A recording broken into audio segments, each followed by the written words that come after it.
Peace. What's up? This your brother, Mr. Holipsism. Just a little impromptu live broadcast. Just something that Oh, wait a minute. Why do I always do this? Hold on a second. Yeah, let me kill that on the live broadcast so that I'm not echoing. Yeah, I just wanted to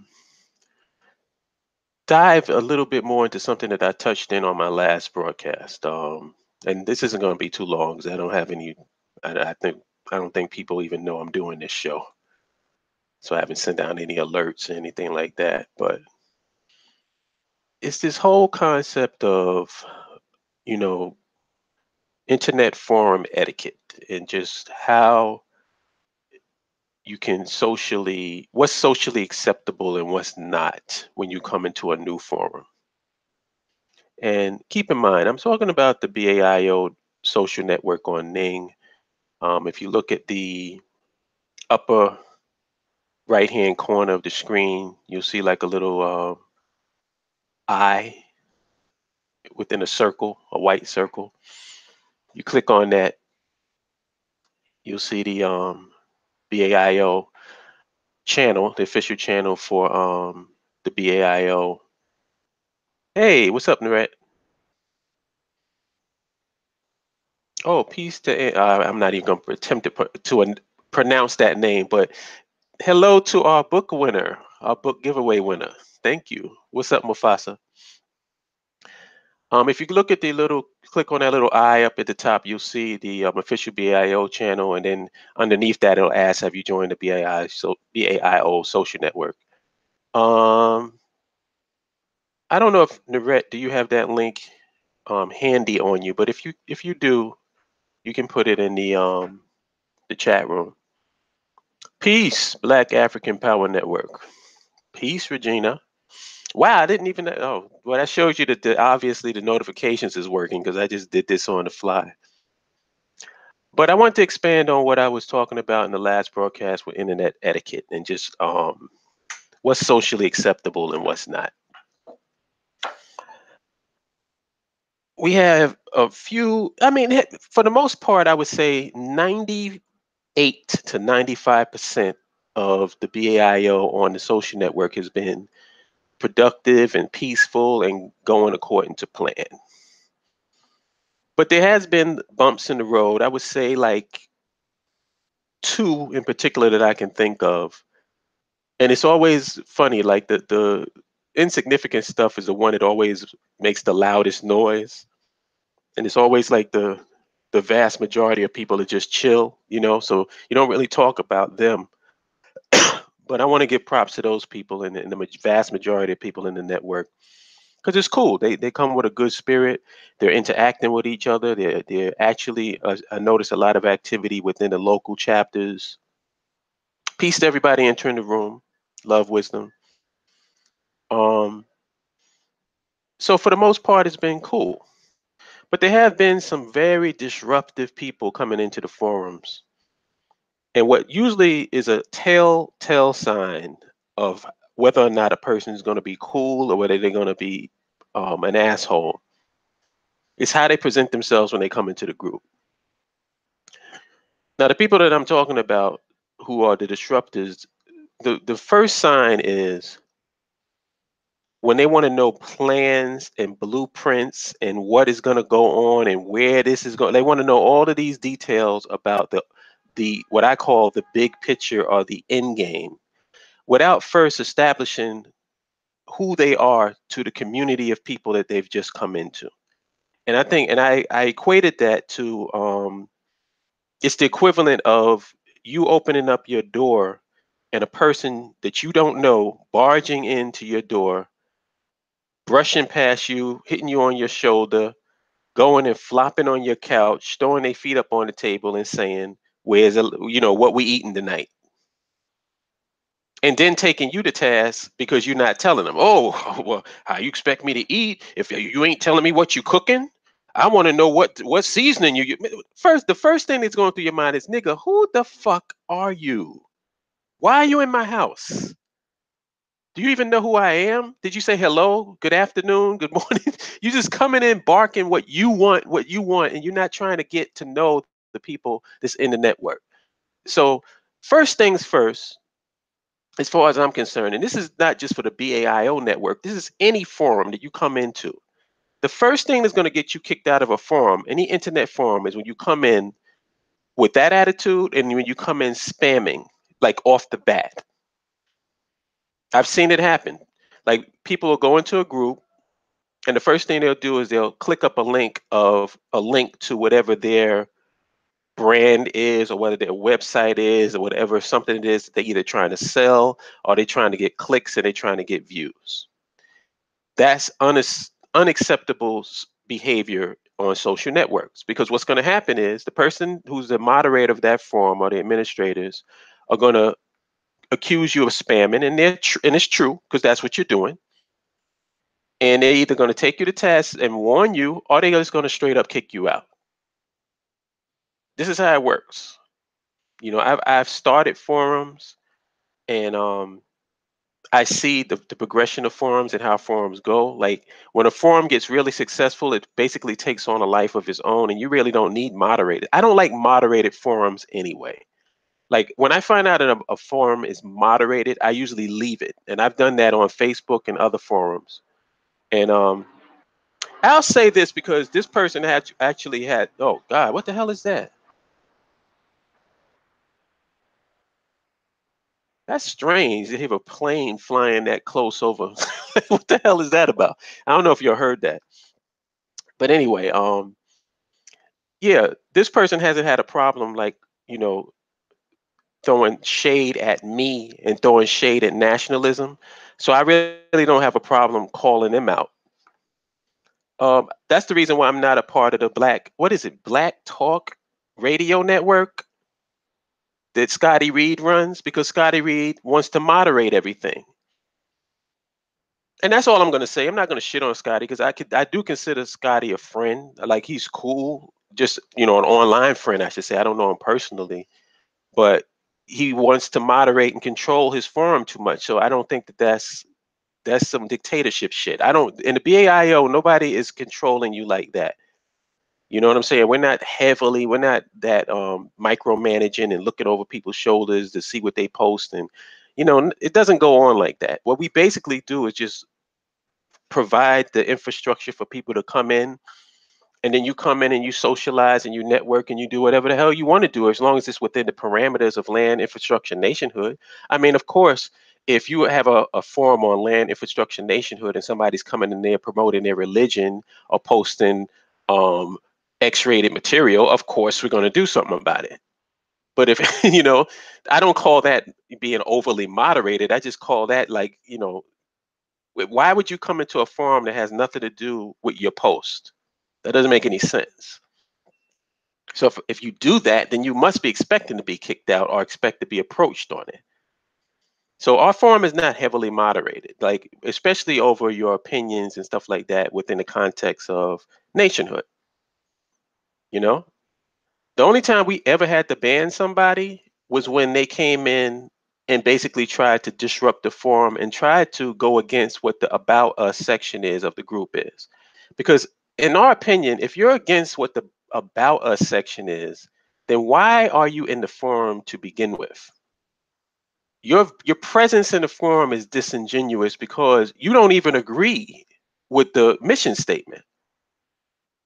Why would I join a group if I don't agree with the mission statement? That makes no sense. I don't get that. So those type of people, they're going to be um, targeted. Yeah, I feel comfortable with that. They're gonna be targeted and they're gonna get kicked out. Yo, what's up? Is that Nico? Xavier? Peace.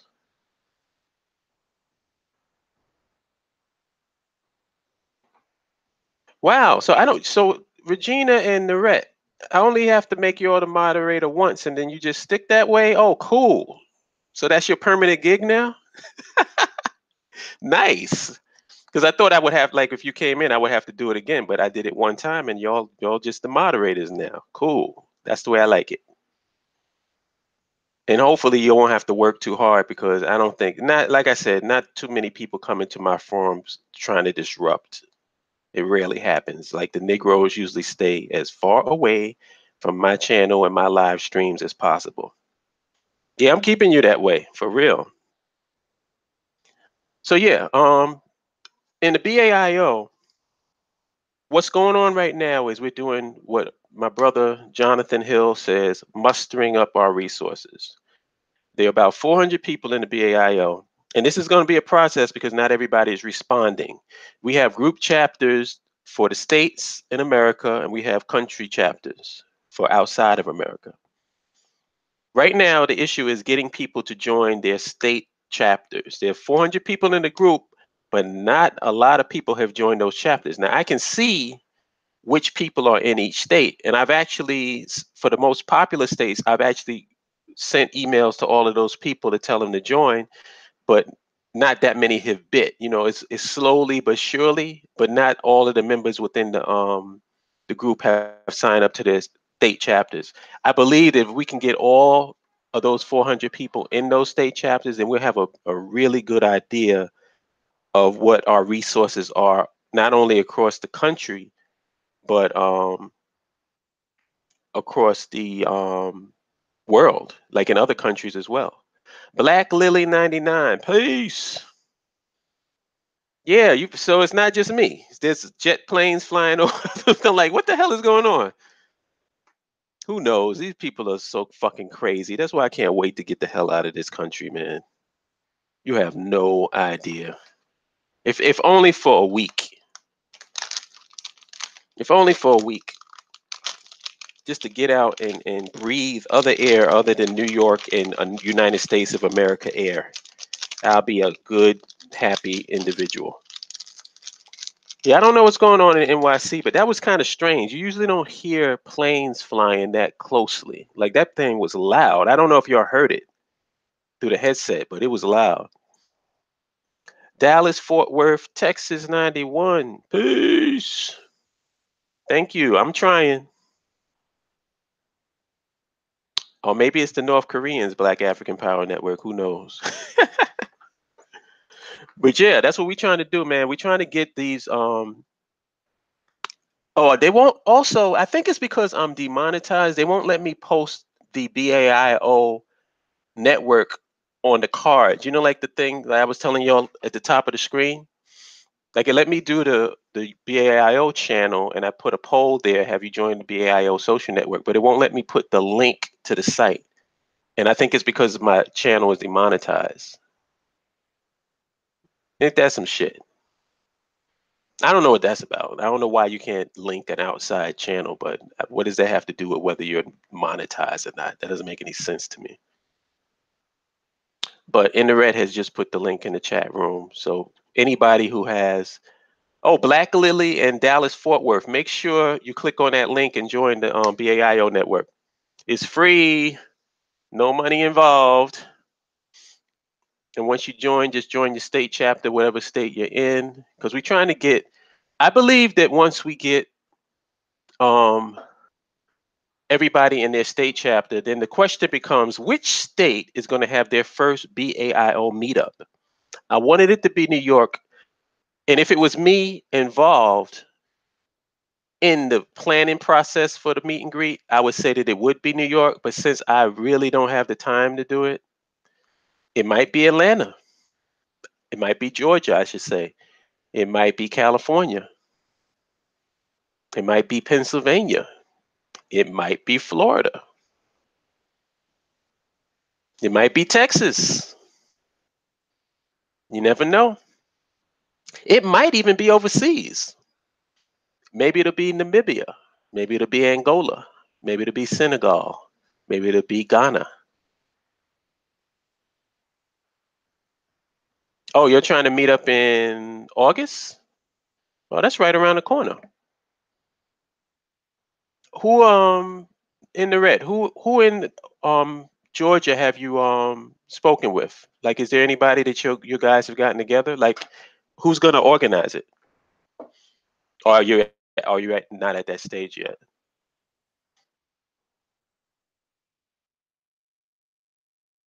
because I think Georgia might have just as many people as New. I've like looked through the membership section, and I believe Georgia and New York have the most people in the BAIO. I believe. I'm not 100% sure, but I notice I've seen a lot of Georgia and a lot of New York.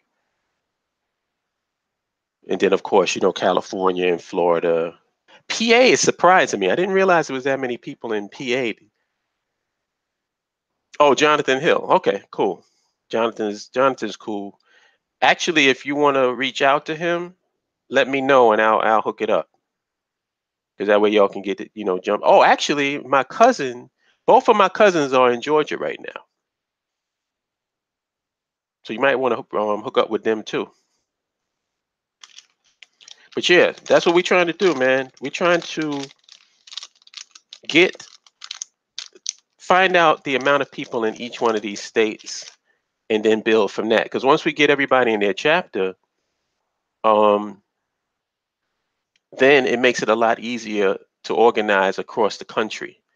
Because if you're in a state and you know that there's a state chapter there, then you know the person in that state chapter you can reach out to, and we can kind of get things, because things are kind of loosely organized, which is not bad. I don't mind that now, because we're not really, it's not a corporate group or anything. It's like a social network.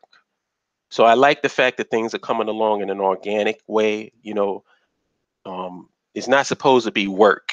It's supposed to be an organic thing, like a social network, like is exactly what it is. You socialize, you network, you get to know each other, and you get those people of like mind together. You'd be surprised what you can accomplish. And I can't wait to see who has the first meet and greet. I think it's going to be either between New York, Georgia, and Cali. And if I had to put money on it, I would say it's going to happen in Georgia first. I would have to say, because it seems like um, there's more energy to get it done in Georgia in a quicker way than there is in New York. Like so far, it's hard just getting people to join the chapter in New York. You know what I'm saying? So that's what we're dealing with now. And as usual, it's probably going to be the sisters that put that. Oh no, you probably hear the potato chip bag that I was eating earlier. That's that crumpling that you're hearing. No, I'm not eating anything. Um, Black Lily, you're in Missouri? You're not the only one in Missouri. You're just the only one that's signed into the local chapter. There's plenty of people in Missouri in the group. I just got to get them to sign up and get in the local chapter. It's pretty spread out, like amongst the states. I mean, there's some states. Let me go check it out. There's some states where you'll see 0 members or 1 members. All that means is that those people in the group haven't signed it into the state. That's all. But I would say, let's see. I spoke to Darian Nesbitt, and he's in Arkansas, and I think he said there's only one other person that I know in a group that's from Arkansas. So Arkansas only has 2 people. Out of that 400 people, 2 of them live in Arkansas. So, and Darian Nesbitt said, he told me that it's easier finding a unicorn in Arkansas than finding somebody who's for nationhood. So that's from somebody living there. And there's going to be certain states like that where you don't have a really high percentage of Black people. And even if you do, even less percentage of Black people who's for nationhood. Because keep in mind, my position is that out of the 44, they saying it is approximately 44 million. Some people say 50 million, but whatever, 44 or 50. About 5% of that 44 to 50 million people is going to be for nationhood. Only 5. So extrapolate that and think of you on a place where there's only a few Black people. Let's say there's 10 Black people in that state. I know I'm exaggerating, but just for argument purposes. Then extrapolate that 5%, 1 out of 100 from that equation, and how much you're getting that's actually in that state if there's only 10 Black people. So you see why there's only 2 people in Arkansas.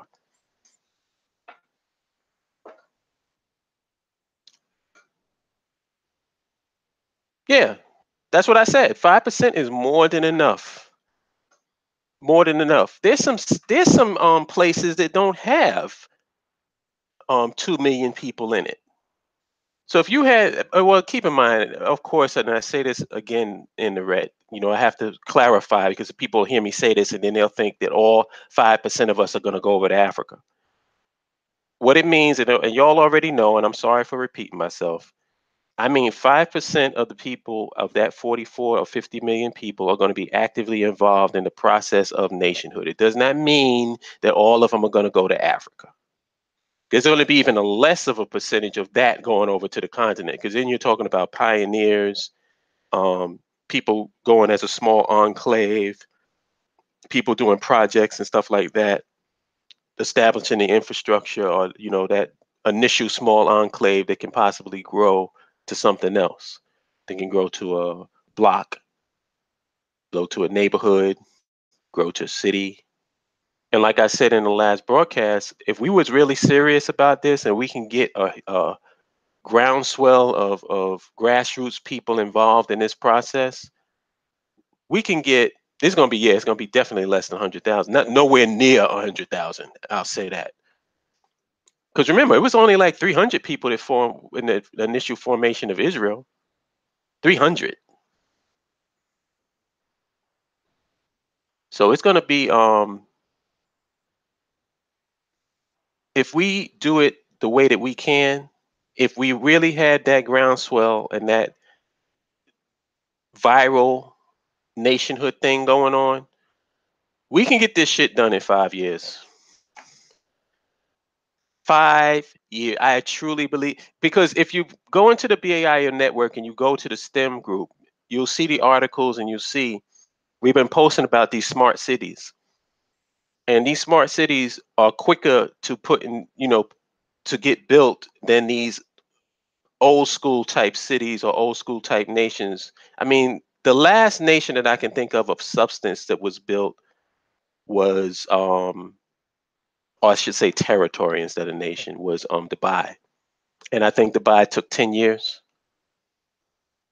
And that was when the technology is nowhere near what it is now, because there's states, smart cities right now that have been built in 5 years. As a matter of fact, I'm completely drawing a blank on this. There's a smart city just recently that was built in 5 years. Bear with me a second. There's going to be a slight pause here.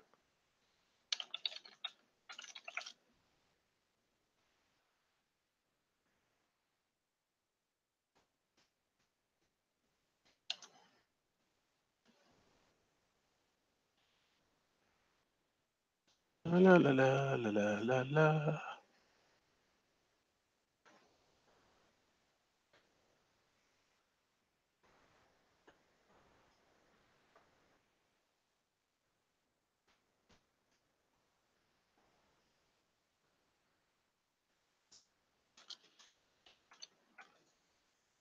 Smart city, smart city.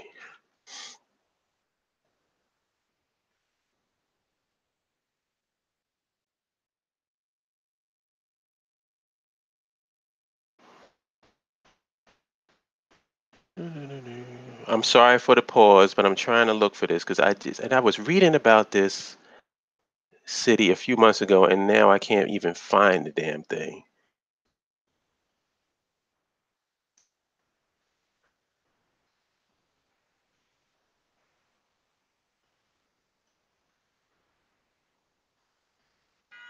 Okay, man, damn, this pisses me off because I can't remember this damn name. Well, the only one that I'm getting so far online is a smart city in India. And I don't think the one that I was looking about was in India. I believe that it was somewhere in the Middle East. It might even be near Dubai. What the hell is the name of that city? It's on the tip of my tongue.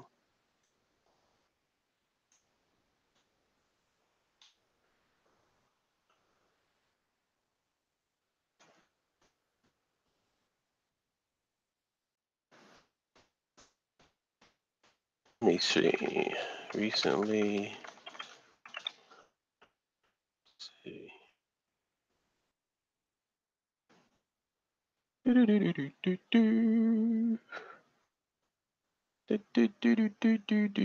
know what? Forget it, because I ain't gonna have y'all listen to this silence where I can't find that shit.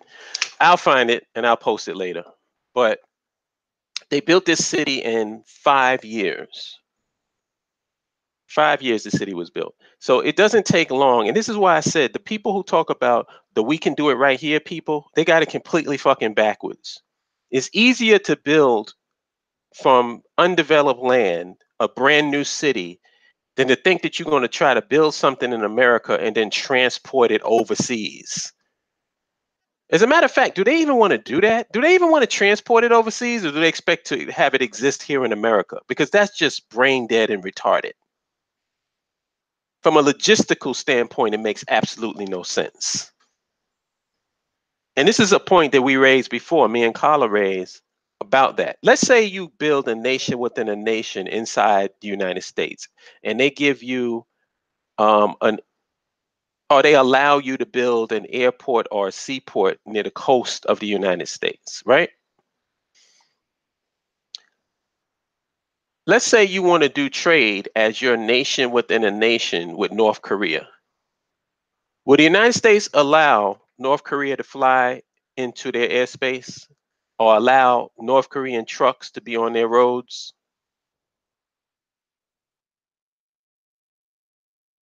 So basically, any enemy of the United States is your enemy by default because you're in their land. Now, the only way around this is if you're going to have, are you going to have a separate army? You're going to have a separate army, Navy, Air Force, and Marines? So you're going to have the nation within a nation, and then you're going to have an armed services within the United States that runs parallel to the United States Armed Forces.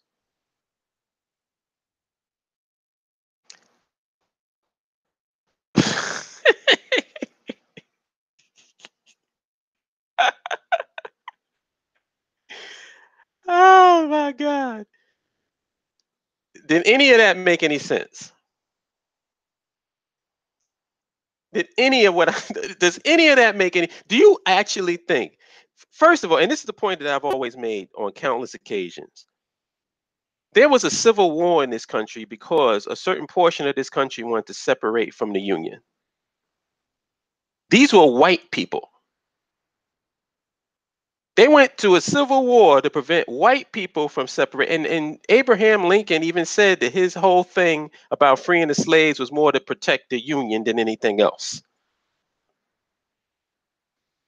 If they wouldn't let white folks secede from the Union, what in the hell makes you think they're going to let black folks create an independent nation within a nation in America with their own armed forces to protect that nation? Is that not the ultimate in the red? Let me ask you, is that not the ultimate Negro stalling tactic? You might as well tell me you waiting, you ain't gonna get your Christmas gift until Santa Claus brings it to you. You might as well be telling me that. I'm not gonna get paid until the Easter Bunny puts money, what no, the Tooth Fairy puts money under my pillow for my tooth. I'm not gonna get paid.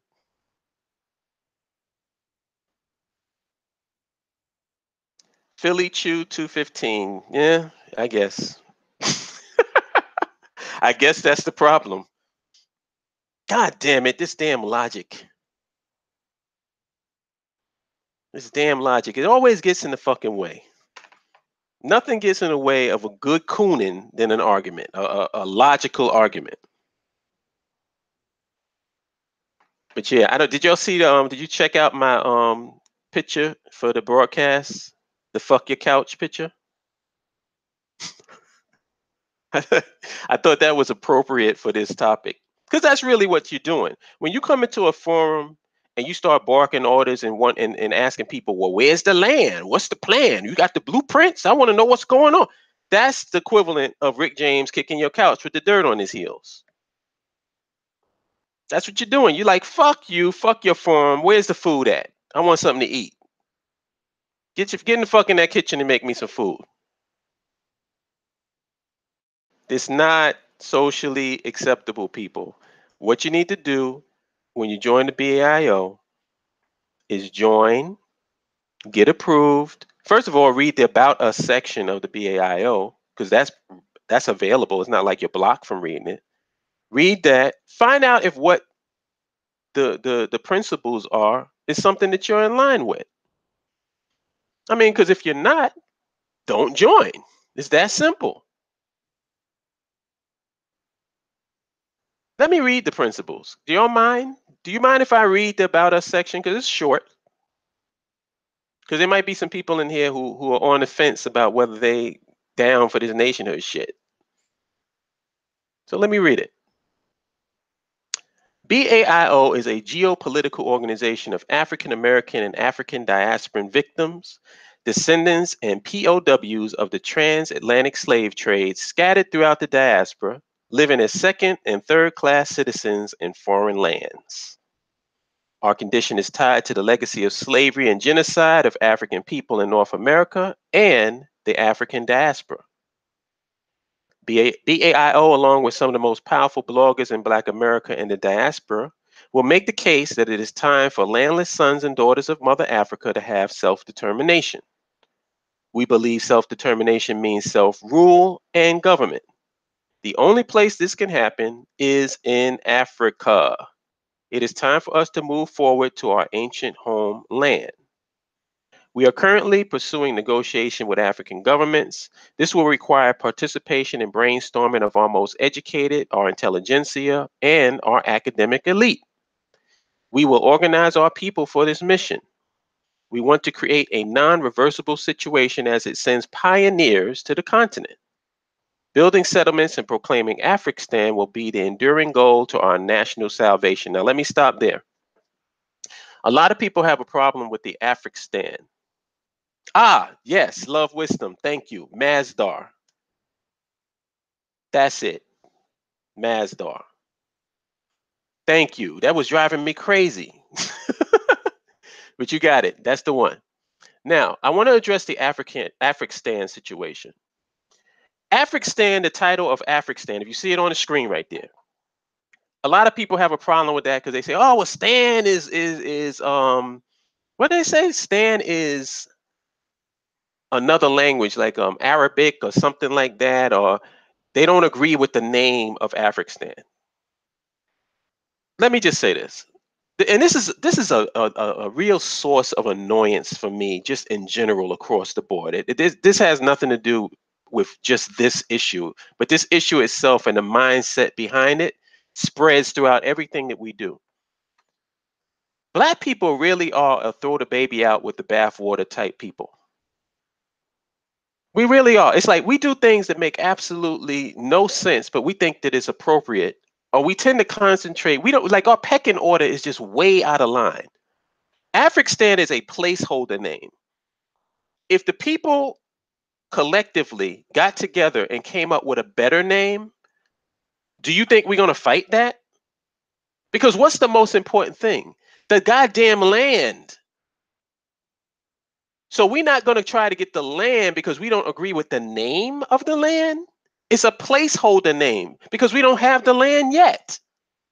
We don't have any territory that we've inhabited and occupied and built up infrastructure on. So this is a placeholder name that is quite possibly going to change once we get in on the land and start developing it. So what's the big fucking deal? What's the big fucking deal? Why is that your line in the sand? It's the equivalent of what I said. Like if you go up to a person in the street and you ask them what time it is. And before you ask them the time, you say, "Well, I'm sorry. Can you tell me if you're involved in an interracial relationship or not?" Doesn't that seem stupid to do? Why would you ask that person what they're about their personal life when the only thing you're asking them for is the time? I figure you're asking for the time because you want to know what time it is. All that other shit doesn't mean anything. I don't give a shit if he's a mass murderer. Does his watch work? Does it cease to be 2:36 p.m. because he murdered somebody? And why the fuck do I care when all I care about is the time so I can do what the hell I gotta do? So that I don't. I'm sorry to get upset, but that annoys me. Like when people make issues about that. But let me continue reading. Okay. Afrikstan, Afrikstan. Okay. We are unapologetic Black African nationalists and African centered progressives. Nationalists have zero interest in overturning the system or being a militant, a subversive, or an agitator within a sinking ship. Let me repeat that. Nationalists have zero interest in overturning the system or being a militant or a subversive or an agitator within a sinking ship. Pause. Does anyone have a problem with that? Or does anyone understand what that means, or they don't understand what that means?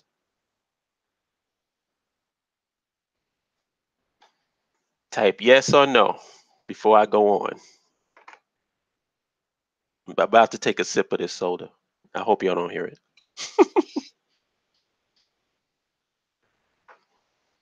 Anybody there? Hello? Anybody in the chat room? You want me to read it again? That particular part? Nared understands. All right, that's enough for me. Crystal clear. A nationalist is a person who advocates political independence for a country or state. We have no desire to make America great again or establish a base of operations in the land of our historic enemies, nor be surrounded by them. The BAIO is not here to fix America's problems. We want to establish an independent nation state of our own on the continent of our ancestors for the victims, descendants, and POWs of the transatlantic slave trade scattered throughout the diaspora, living as second and third class citizens in foreign lands. Now that sounds pretty concrete and clear. Those enclaves of stolen Black African people scattered across the diaspora and living as second and third class citizens will be transformed into successful and thriving satellite communities, no different than the Chinatowns existing in American cities or satellite communities of China, once the nation state is established. People always ask, why are there no Africa towns in America? Well, how can you have an Africa town if you don't have an Africa? We at the BAIO, Black African Infrastructure Organization, strongly believe that African Americans and African diasporans need to know what it is like to control a piece of territory from the bottom to the top and control policy on that piece of territory. Until we do that, we will always be at the mercy of the people that do. See Flint, Michigan. The BAIO is not a back to Africa movement. The BAIO is moving forward to land, infrastructure, and nationhood on the continent of our ancestors and our ancient homeland.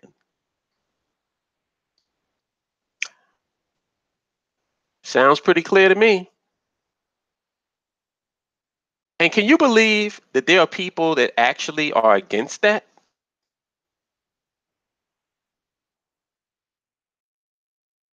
You believe that? There's actually some Ant-Nam Negroes out here. There's actually some Duke of York Negroes out here. Yeah, but Holip, the white man will just bomb us. Of course, because the white man is Thanos.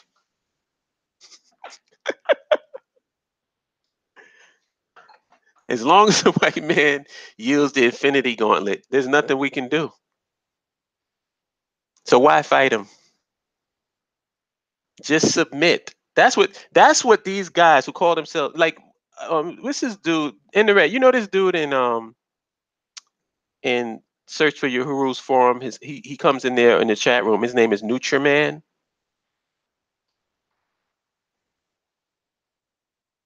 I call him Nutriment, you know, like the drink. I always make fun of those dudes. But that guy, he said, and I couldn't answer because I was on the train at the time in that last forum, and he said, "Do you think you're blacker than me?" And he told me how he was from Nigeria, and he was born in Nigeria, or he lives in Nigeria, or something like that, and some other bullshit. And I couldn't type back, and I was trying to get home because I was almost home, but by the time I got home, the broadcast ended, so I couldn't really answer. But what I was gonna say in the chat room was, nigga, yeah, I'm blacker than you. Not only am I blacker than you, I see you in the forums challenging every person that comes out saying something about nationhood. So you challenge land, you challenge infrastructure, and you challenge nationhood.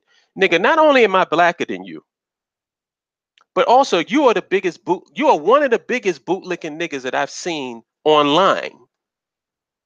So you're the opposite of being blacker than me. You think that you're blacker than me? Why? Because you're from the continent? Well, so was Samuel Doe. Remember him? That nigga never set one foot in America, and look at the damage that he did. So don't give me that continental African bullshit. As if so by default, you from the continent, that means that you're more blacker than everybody else. That means that you're more African than everybody else. When you are actively destroying Africa, and then you got people who never set a foot in Africa that's trying to defend it, and you blacker than them. So a white man that's actually on the continent is blacker than a black man in America. He's more African than I am because he's on the continent. That's what you're saying? Man, get the fuck out of here with that bullshit. No, but I'm gonna tell you, this game has been run on us for years, man. I'm talking about 20 years. This continental African is the most authentic African on the planet. I'm calling bullshit on it. And keep in mind, I'm not fighting or against my continental African brothers and sisters because they're not even engaged in this stupid argument. They know that we're all Africans and we all have a claim to the motherland. So it's not a beef with them. It's against these stupid ass niggas who want to try to make me feel a certain way because I'm not on the continent. Good luck with that shit. Good luck with that. Because I can run off a whole slew of names of niggas who never left the continent, was on the African continent, never set foot in America, and some of the biggest bootlicking niggas that you in the history of black people. So what about that? Doesn't that destroy your whole argument? So everybody that's on the continent is for the embedment of African people. So then why is the continent in the condition that it is right now? I raised this point with on Dinah's show. Liberia is no longer under the control of African Americans. No longer under our control. One dude, oh God, I swear, sometimes, and they always get me when I can't respond, when I'm in transit or something and I can't respond. There was one dude who claimed that African Americans live in the past. He says that he's from Liberia. He said, "Oh, you're living in the past. You're always talking about slavery and da da da da da." I said, "Nigga, when did Charles Taylor? When was he out of power in Liberia?" But yet you saying that the reason why Liberia is in the shape that it is because of Charles Taylor? And who's living in the past? Me? I'm living in the past, but you not? Where's Charles Taylor right now? What's preventing you from turning around that situation in Liberia? Peace, Kwame. Peace, Tito District. Peace, Jim Denson. Sorry, I'm running my mouth, man. I didn't see you. I apologize. But yeah, man, it's like, come on, man. Don't give me that. Don't give me that. Amos Wilson put it best. To me, this is the best explanation of what makes somebody African or what makes something African. Amos Wilson said, what makes something African is when it works in the interest of African people. Boom. Done. The best explanation that I've ever heard. I haven't heard an explanation better than that. What makes something African is when it works in the interest of African people. Now, did destroying Liberia work in the interest of African people? Yes or no? No. No. That's objectively the answer. No, it did not. And like I said toward the end of the last broadcast, had we connected Liberia with Black Wall Street instead of trying to put one against the other, because I noticed that we can do it right here. People praise Black Wall Street and want to put down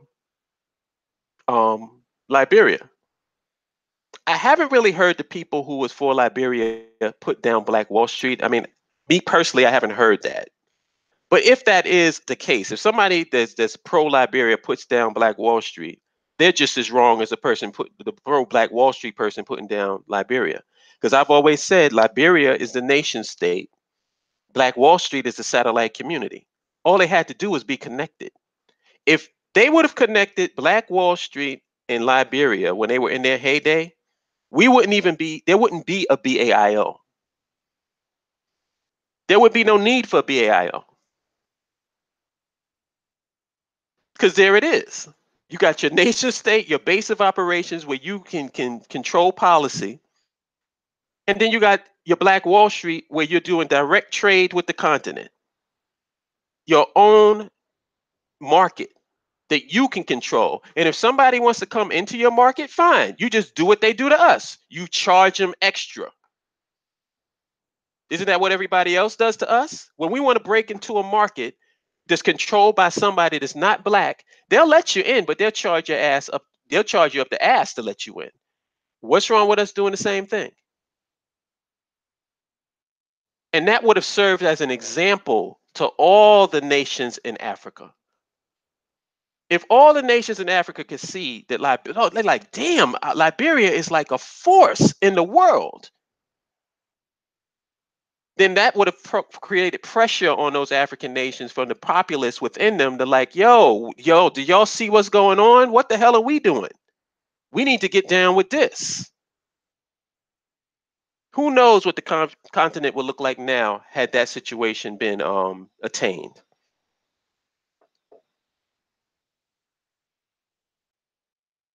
Let me read. I'm running my mouth again. We will definitely, Tito District says, we definitely will need all the help and cooperation from all Africans in the diaspora to pull Africa out of the situation right now. Yes.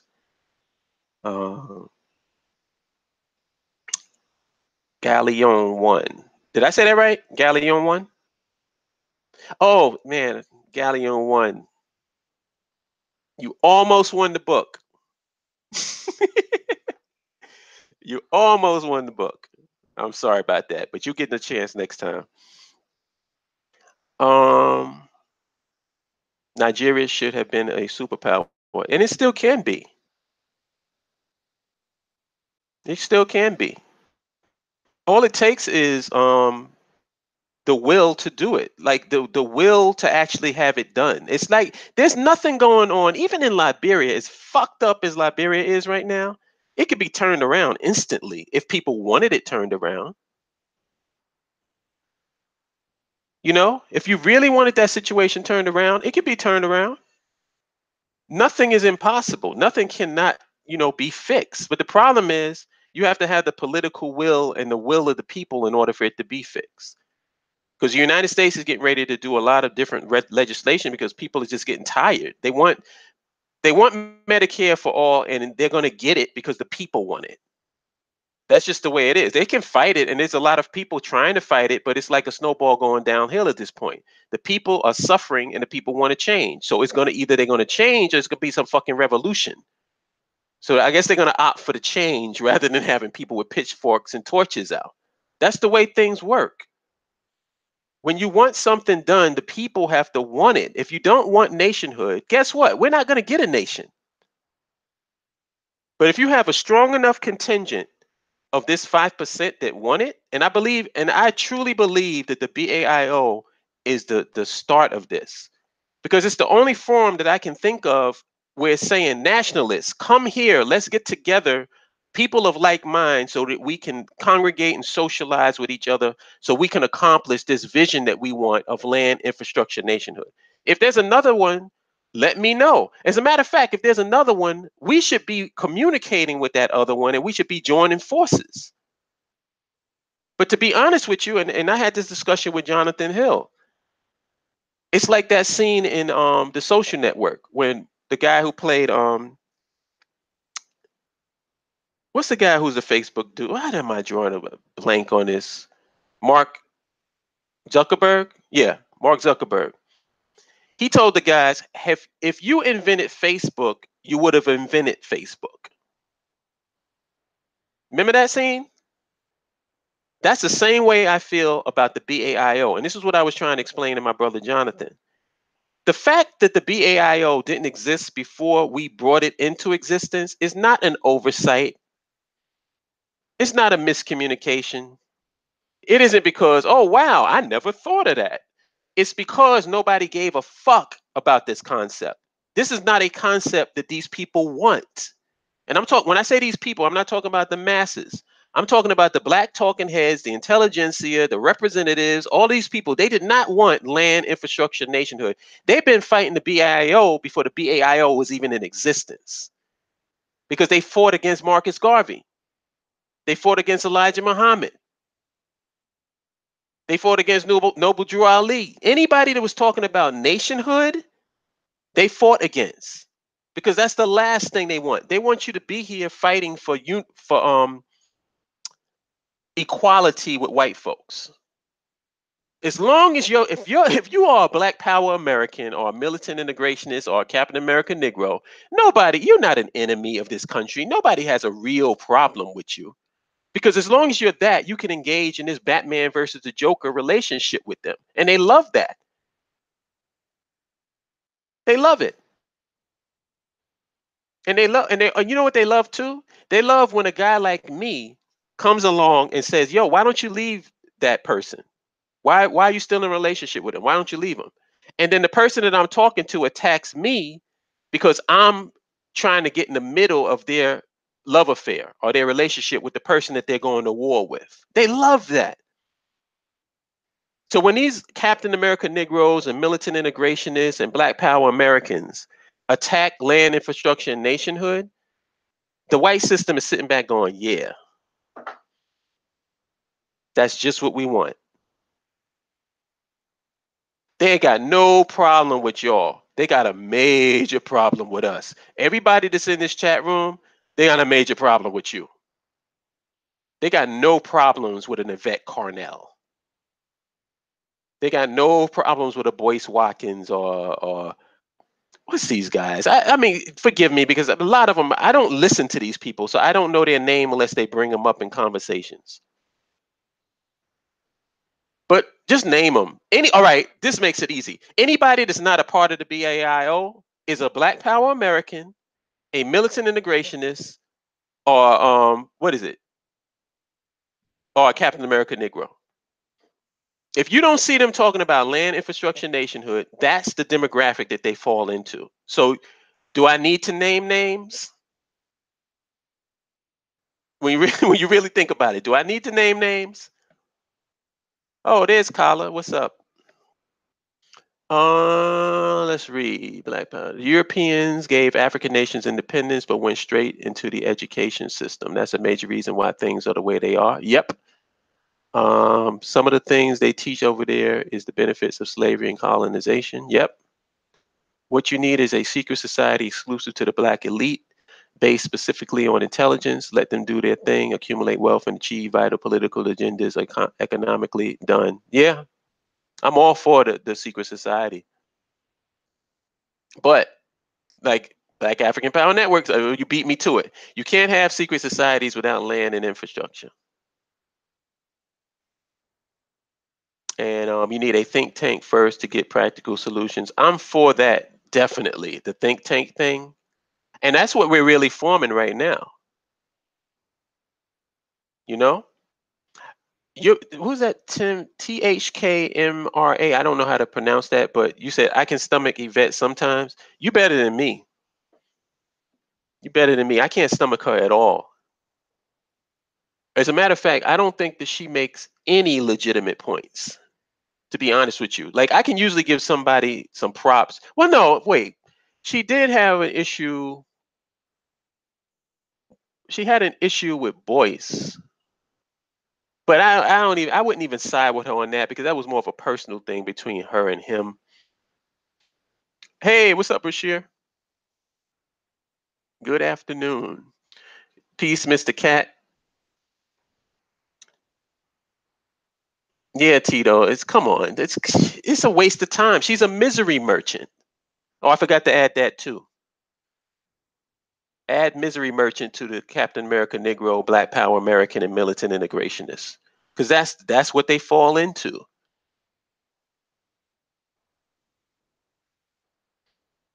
We should organize and get one leader to work with. You mean on the Kwame? You mean on the continent?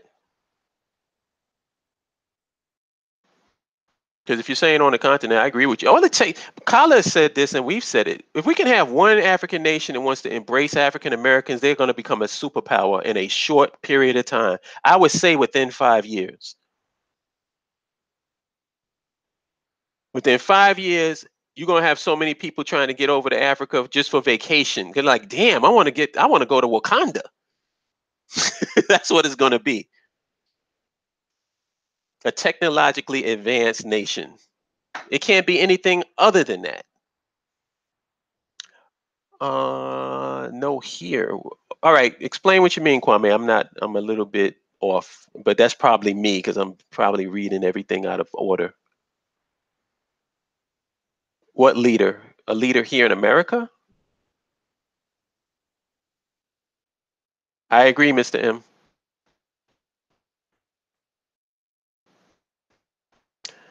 Oh, only problem with Claude Anderson is that he's not really a nationalist. I mean, that's just the facts. I mean, I don't have nothing personally against him, but he's not a nationalist. He's a militant integrationist. He's a Black Power American. That's where he falls. Oh shit, Thorough's in here? What's up, Thorough? Yo, Thorough, did you get your Ant-Man tickets yet?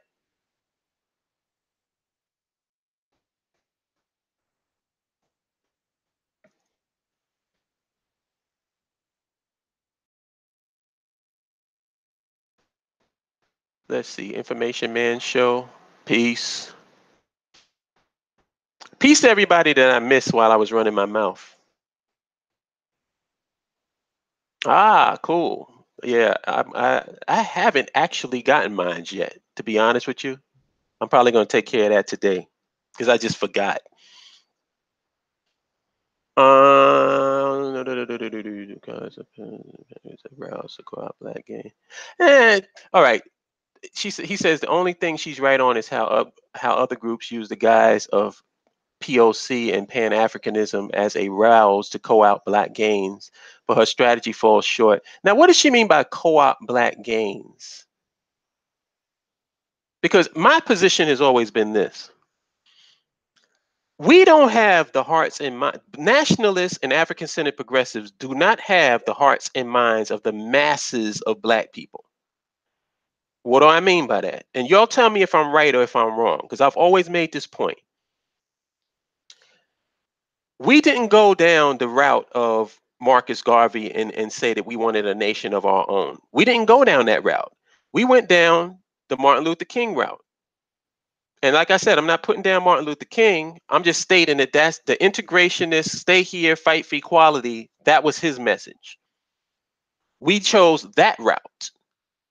So if we chose that route and we chose your route and your philosophy, and we are in the position that we are in today, isn't that your fault?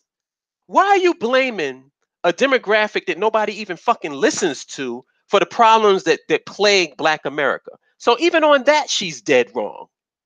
We are in the position that we're in because of you niggas, you militant integrationists, you Black Power Americans, you Captain America Negroes that don't want to separate yourself from America and want to keep our people under the social, economic, and political foot of this white man. And then you're going to turn around and then say, well, it's the Back to Africa people that's trying to co-opt the people. You already co-opt the fucking people.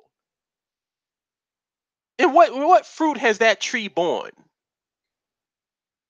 Oh shit, hold on.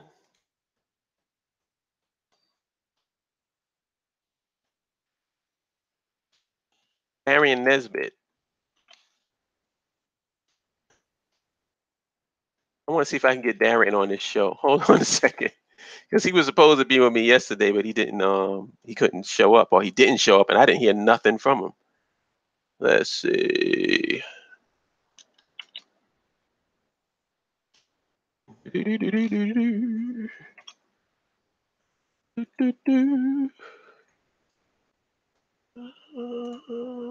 gonna get this dude. See if we can get him.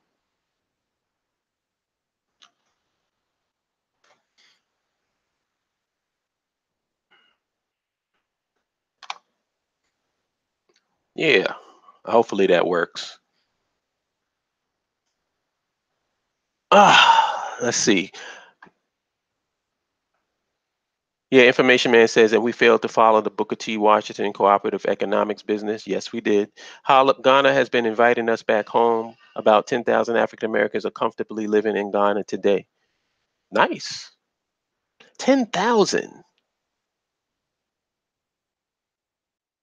You know, I want to know more about Ghana, I'm gonna be honest with you. I have to plead ignorance on Ghana because I haven't really done a lot of research on Ghana. So I feel kind of uncomfortable even talking about it because if you got 10,000 African Americans living in Ghana, my first question is why hasn't any land been ceded to those 10,000 African Americans? Or do the African Americans not have any representative voices that's pushing for that? Like somebody, well, maybe somebody can educate me on that. I'm like I said, I'm pleading ignorance because, and I don't like giving opinions when I don't know what the fuck I'm talking about. So I'm just asking these questions. How can you have 10,000 African Americans? Because if 10,000 African Americans are in Ghana, why haven't those Africans been given a piece of land or territory that they can control or live in amongst each other?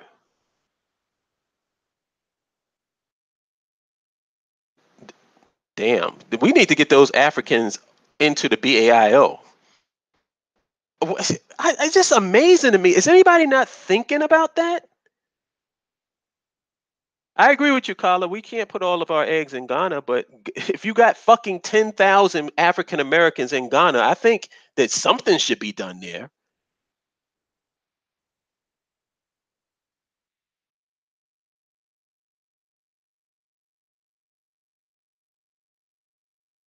They are Pan Africanists, but they integrated with the population.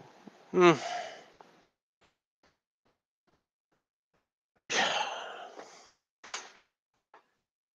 Yeah, they need to actually have somebody who's thinking about land and thinking about because if you have that much of a contingency of people over there, you should have a piece of territory. I mean, does anybody disagree with me on that?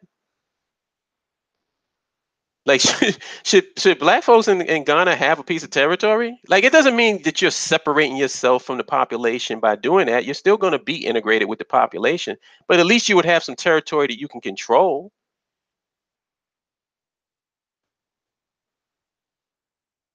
Oh, Kwame says they go over there and they assimilate with the culture. They go there and they are no longer African Americans. Hmm. If the African Americans in Ghana became organized, they would be in conflict with the U.S. Ghana relations. Yeah, yeah, that's true. Damn, man, it's just such a shame.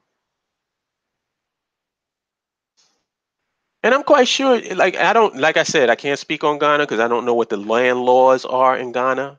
No idea. So somebody who's more into that has to enlighten us on that. I haven't really done my research on Ghana,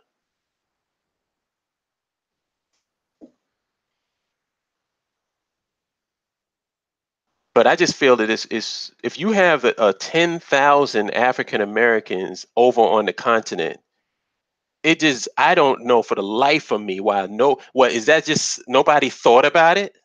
Or maybe it's like, well, I guess the reasons that Kala laid out and Kwame laid out is that's it. That's the answer. No need making it more complicated than it is.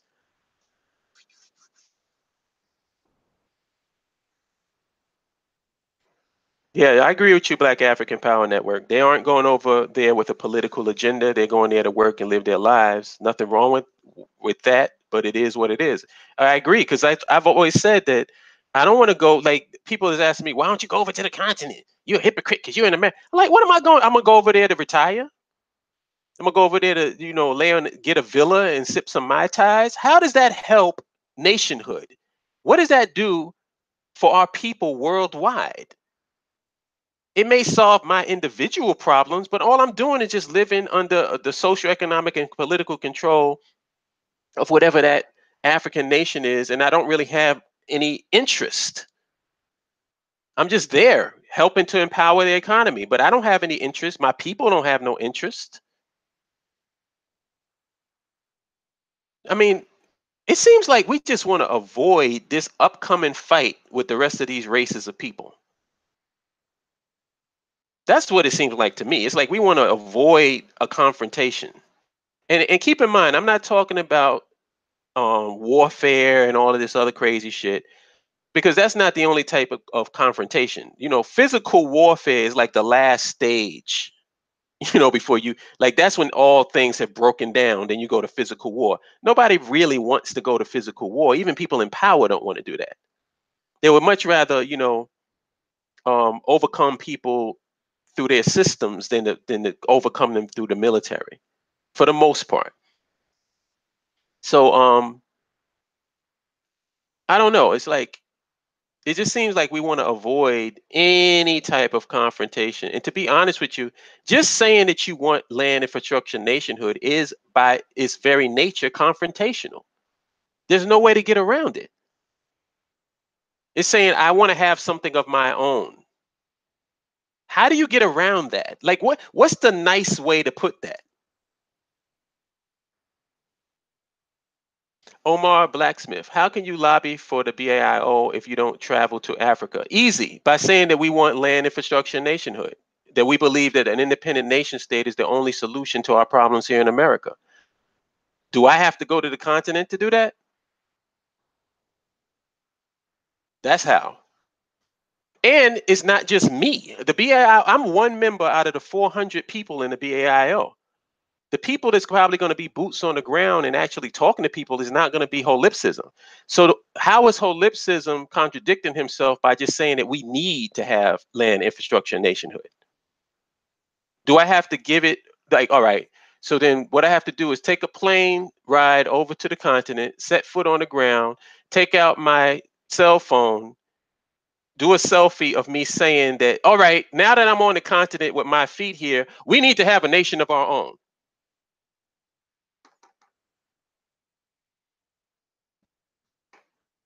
So then we're not, Omar, we're not in disagreement.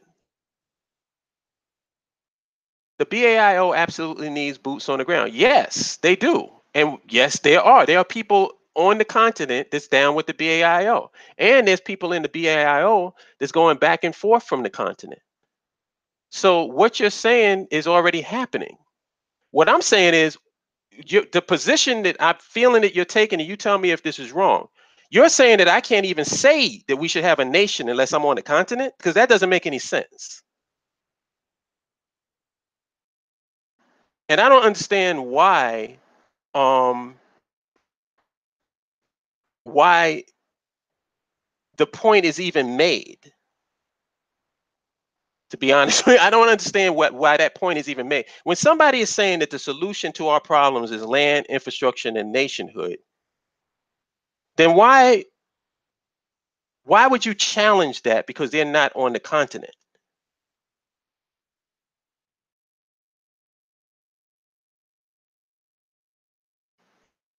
I don't get that. Holip, imagine if you're our leader. No, I'm not gonna imagine that because I'm not your leader. That's the reason why.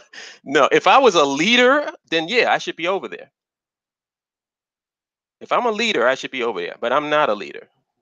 I'm not a leader. I'm just a voice, just like all of you people's voices in this chat room. I am no different and no special than anybody else. As a matter of fact, one of the things that I definitely think that we should do and we should have, We need to have a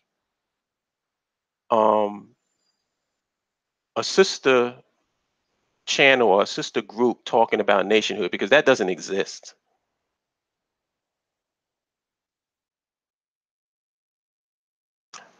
Omar, but when you say I don't need to go to Africa, what am I going to do? Retire there? No, all right. Let me clarify what I mean when I say that. I'm addressing the point of people saying that I personally have to go to the continent because me not being on the continent and talking about nationhood is a contradiction. I'm calling bullshit. If that's a contradiction, then that means we have to go through the BAIO website and everybody who's not in the continent needs to be thrown out of the site. Because that's basically what you're saying. You're saying that if you're not on the continent, then you being for nationhood is a contradiction. So then let's go through the BAIO website, throw everybody out who's not on the continent, and only deal with people that's signed up from an African nation. It reeks of a stalling tactic and a diversion to me. Not saying that that's what you're doing. I'm just saying that the whole philosophy behind it seems to be a distraction. No, I hear you. I hear you, Omar. You've been Omar has been very respectful.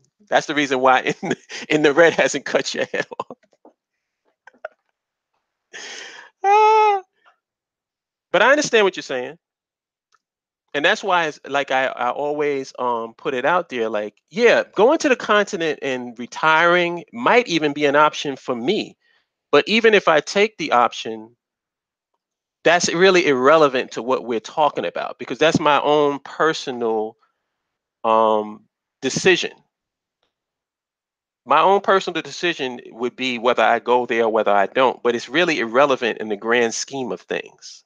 So that's what I mean when I say go over to the continent, retire, and sip some Mai Tais. Actually, that sounds pretty good from where I'm standing from. But the reality is, if you do that, that doesn't equate to nationhood. It just solved your own individual problem. Now you're no longer in America dealing with the police going upside your head, and that's good for that individual person. But I'm talking about our people, and I'm talking about the future. I'm talking about our children and our position in the world going forward. And unless we start thinking collectively instead of individually, then this isn't going to change. And if you go back and look at the video I did where I said you can't solve systemic problems with an individual solution, then you get an idea of where I'm coming from with that. That's what I'm talking about. Like, I don't know if anybody saw that video or listened to it, but basically my point was people raise these systemic problems, and then after they put the whole systematic problem on your lap, then what they do is they say, all right, nigga, now go out there and be black. And I think that that's bullshit. Like, don't tell me, don't give me the system of white supremacy from A to Z and then tell me that my solution to it is now grow some tomatoes and homeschool my children. Because that's very disingenuous and that's very unfair. Because what you're doing is you're giving me a systematic problem and you're not providing systemic solutions. You're saying, I'm gonna give you the systematic problem, but yo, how you handle it is on you, nigga. Good luck. That's some disingenuous bullshit. And that's what I accuse these black talking heads of doing, these misery merchants of doing.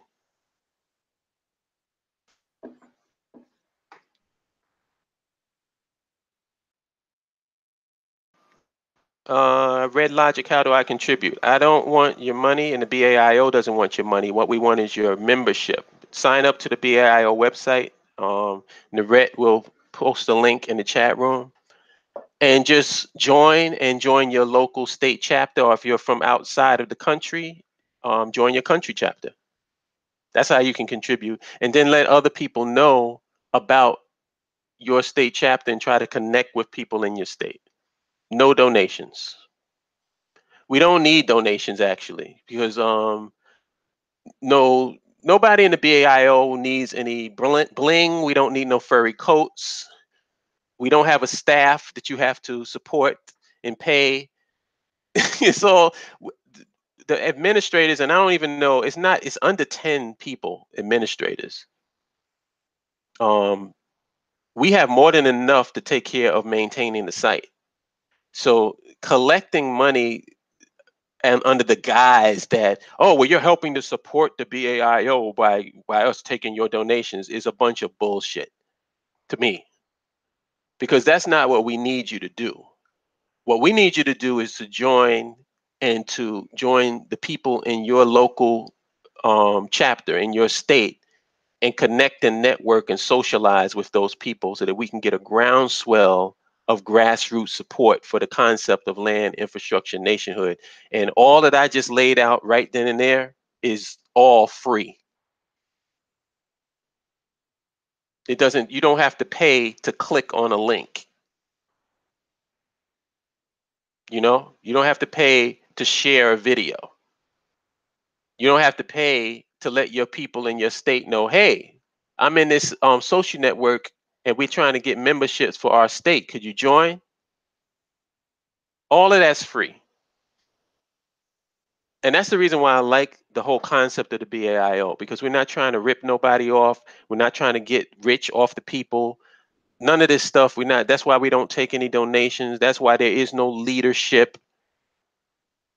I've always, in the beginning of all of my videos, I say the views of Mr. Holipsism do not necessarily represent the views of the BAIO. So that way, if one day Holip starts bugging out, the BAIO can separate themselves from Holip, and no harm, no foul. The group and the organization will keep right on going while Holip goes off into the corner and starts bugging out. Because we all subject to acting a fool. We all subject to doing some shit that doesn't represent our organization. So I make that disclaimer before anything that I say. I speak, and I'm a big proponent of the BIO. But if I ever go against what the concept or the principles of the BAIO is, then Holip is out of here and the BAIO can continue. So you will never hear me pretending as if everything revolves around me. I am irrelevant. And my cousin created a screen name that was so brilliant that I wish that I had thought of it. His screen name is "My Name is Irrelevant." I thought that was beautiful because it's the truth. It ain't about me. The only thing that I think people think it's about, or want to concentrate on me, is because I do broadcasts, I do videos, and I talk about the concept. So people think that I'm the leader of it. No, no, no. There's only about 400 in there. So information man, you told me that before, but I never got anything from you. I'm dead ass serious. Let me post my email address. Or better yet, can you put your email address in the chat room? Because I'm going to send you an email right now as a test so I can make sure that we're communicating with each other.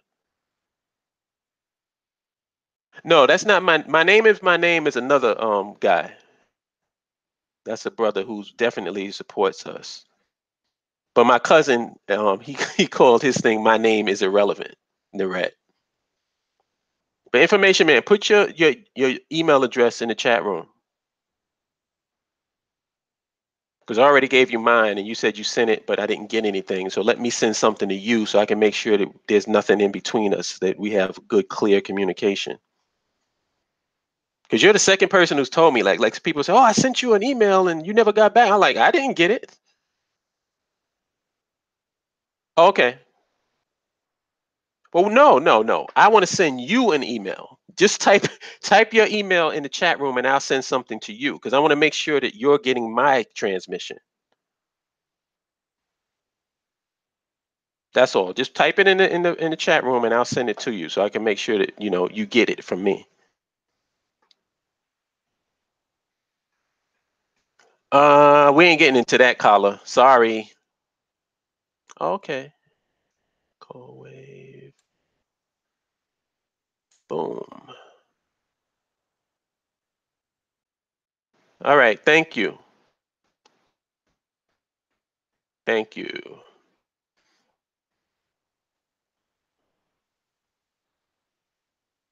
Yeah, nothing, yo, Naret, Kala, all of it, nothing wrong with wanting to live in peace, man. All I'm saying is if we're talking about our people having a future, that ain't gonna do it.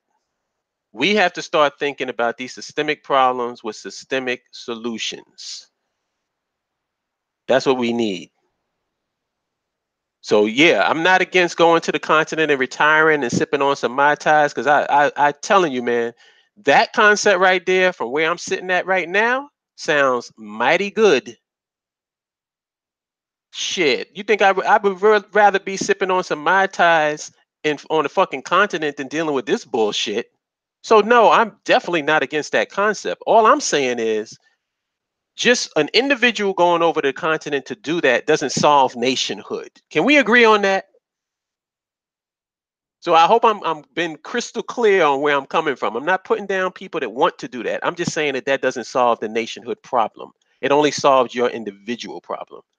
And we need to get past that where your individual problem, as long as my individual problem is solved, then I don't have nothing to do with the collective.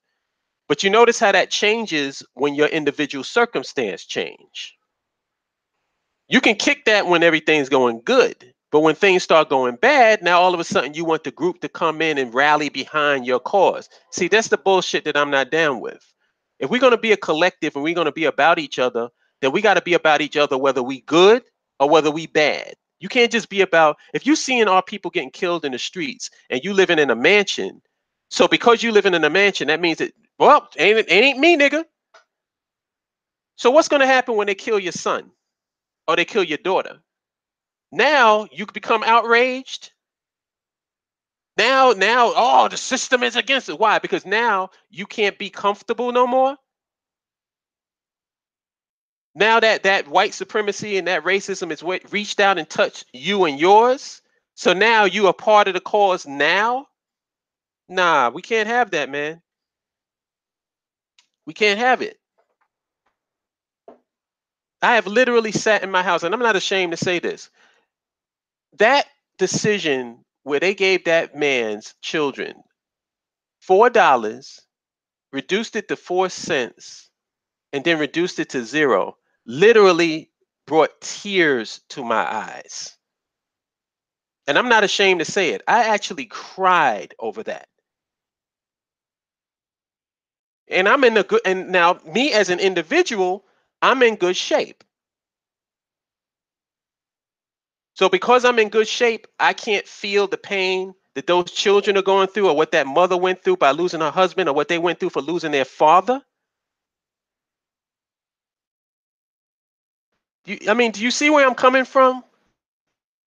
We got to get beyond this individualist bullshit, man. When are we going to start feeling some empathy for our people, whether you're in a good position or not? Whether you got, because a lot of us have our own businesses, we doing pretty good. A lot of us may be in the six-figure category, so we're doing pretty good. What the fuck does that mean?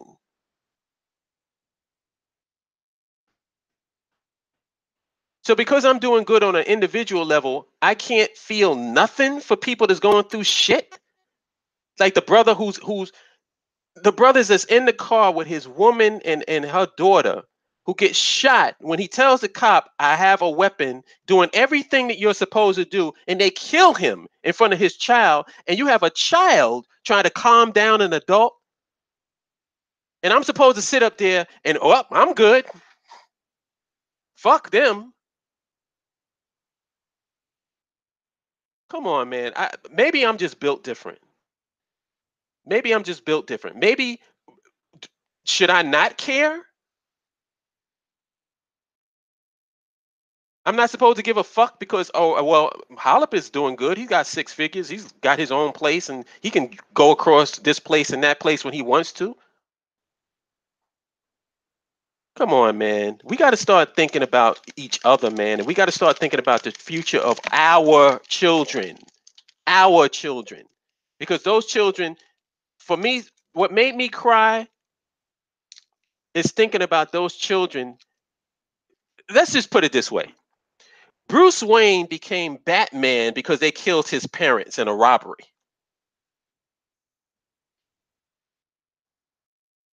Think about that. This guy's a rich man, comes from a rich family. They killed his his mother and father in a robbery. That affected him so much emotionally that he became a vigilante. What do you think going to happen to those kids? Imagine you being a 7-year-old child and the system says, fuck you. Who gives a fuck that we killed your parents?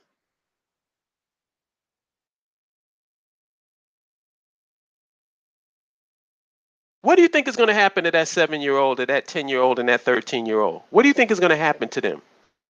How do you think that this is affecting them mentally right now? And if you as a black person can't put yourself in the position of those children and put yourself in the position of that mother and that wife, then that pretty much explains why we're in the position that we're in right now. When your own individual shit becomes more important than the people that's around you suffering, then it explains 100% why we're in the position that we're in right now. Yeah, Killmonger. Exactly. And that's why I love that character so much in the movie. You think that this stuff that you do to people is just going to be swept under the rug and it's not to come out and manifest itself? Because I said what made me love that movie so much, son, Information Man Show, structurally, the writing for it was so interesting in a way and so unique in the way that it was handled because T'Challa was on the wrong side of the issue. Killmonger was supposed to be the villain, but within this context of the story, T'Challa actually was on the wrong side. His forefathers or his father and everything that happened set him up for the ass whooping that he got. That's what made me love that story so much. That movie was so good, man. If you haven't seen Black Panther, and I'm really struggling to comprehend how you haven't seen it, go see that movie for a variety of reasons. But I saw the Killmonger, and that's what made me think of it. But yeah, man, that's oh shit. I've been on this thing for how long? How long have I been talking?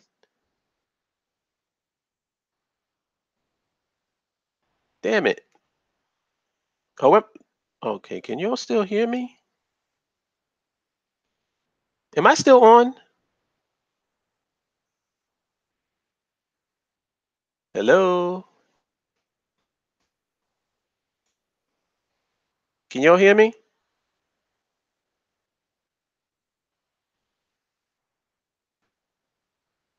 Oh, okay. I don't know. Something I'm got some pause shit going on over here.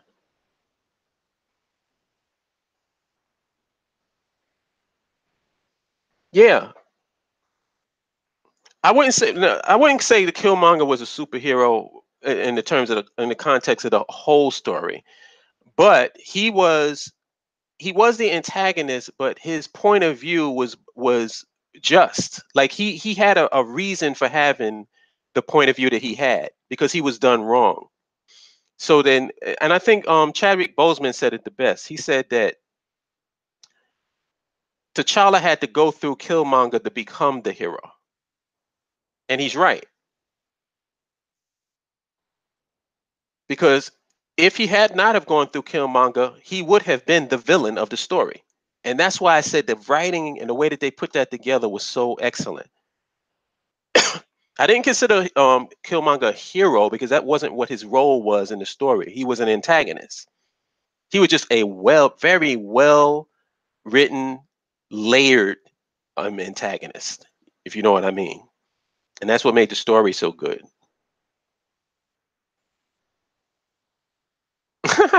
There's nothing wrong with being a chatty Cathy. Yeah, sometimes it is. Yeah, Black Lily, that hurt me. And but see, what it does is send a message out to Black America. That verdict or that $4 4 cent zero verdict sent a message out to Black America, and the message was "fuck you, fuck your children, fuck your family." And the fact that we didn't have you know what should have happened? If this world was logical and rational, What should have happened is after that verdict, the BAIO should have had about at least 2 million people that joined it as a response to that. I think that was a figure you cite, Narette. Was it like 2,250,000 out of the 44 million? That's how many people should have been signed up to the BAIO after that verdict. Because America said straight up, and these white people is not backing up. They putting the pedal to the metal.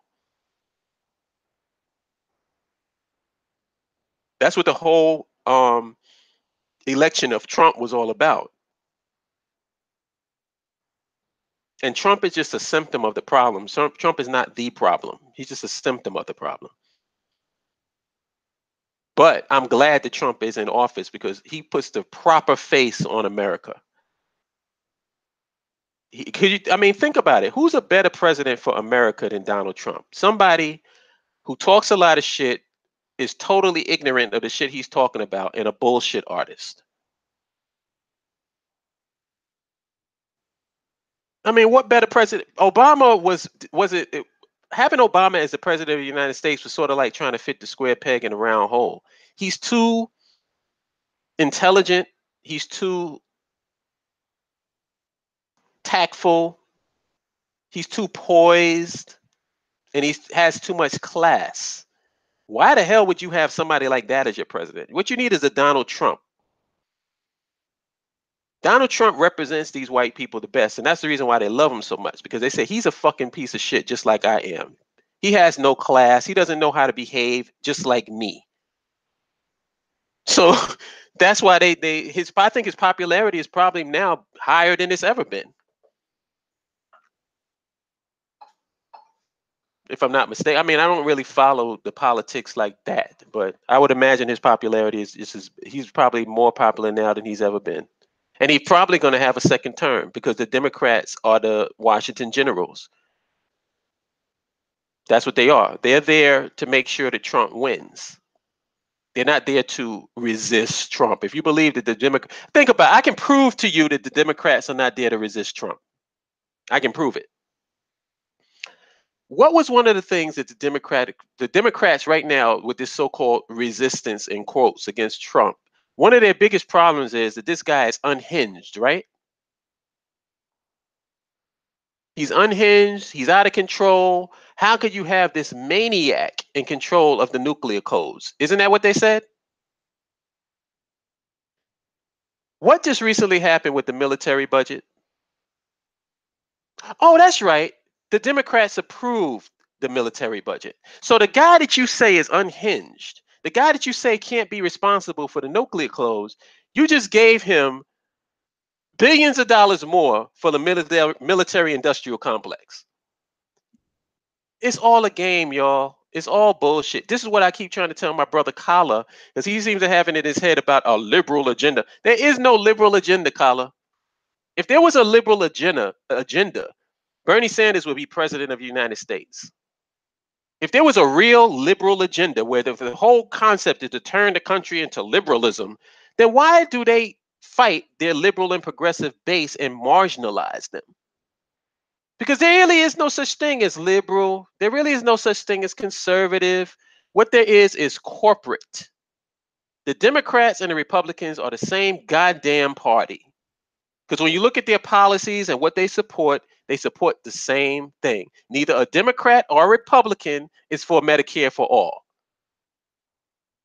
And that's the ultimate liberal program. If this was about liberalism, why hasn't that been passed in the law? Why did you have to cheat Bernie Sanders out of the election if this is a liberal agenda? Don't listen to these right-wing talking heads. They just as fucked up and as stupid as the left-wing talking heads. This is all a fucking political theater. This is a game. The Democratic Party and the Republican Party are the same party. Because whenever they're both mainstream, they're both establishment status quo parties. And if you go outside of those establishment agendas, status quo agendas, you're going to be marginalized, whether it be on the left or it be on the right. Because Ron Paul was the Republican version of Bernie Sanders. And what happened? What happened to Ron Paul? He was marginalized by the so-called conservatives in the Republican Party. Why would you do that if that guy it represents the ultimate in conservatism? Why would you do that? Because you're not really conservative. If Bernie Sanders represents the ultimate in liberalism, why would you cheat him out of the election? Because you're not a liberal party. So, I mean, I don't know how many times I can make this point, but it seems to be fairly obvious at this point that the Republican Party and the Democrat Party just take turns of who's going to screw you for how many years. And right now, Trump isn't the president because of the Democrats, and he's probably going to be the president for another 4 years unless they run Bernie Sanders. If they run Bernie Sanders, he's going to trounce Trump. So more than likely, Bernie Sanders is not going to run. Or if he does run, they're going to do everything in their power to make sure that he doesn't get the nomination. You heard it here first. But anyway, y'all, that's all I really got to say. I just wanted to talk about, get a few things off of my chest today. But thank you for tuning in with me. I'm surprised I got this many people listening because this was impromptu. This wasn't planned. But support my family in the paint is going to be on tonight. I don't know if they're doing YouTube, but they're going to be on tonight, probably on Blog Talk. I don't know why Mark is still doing Blog Talk Radio, but that's another story. But support in the paint if you can. They'll be on, I think, at 9. And I guess I'll holler at you good people later. Thank you, Internet, for being my mod for today. And thank you, Regina. I think Regina was with me for a while, but I guess she had to phase out. But thank you, and thank you, everybody, for tuning in. And I'll holler at you good people later, all right? Peace.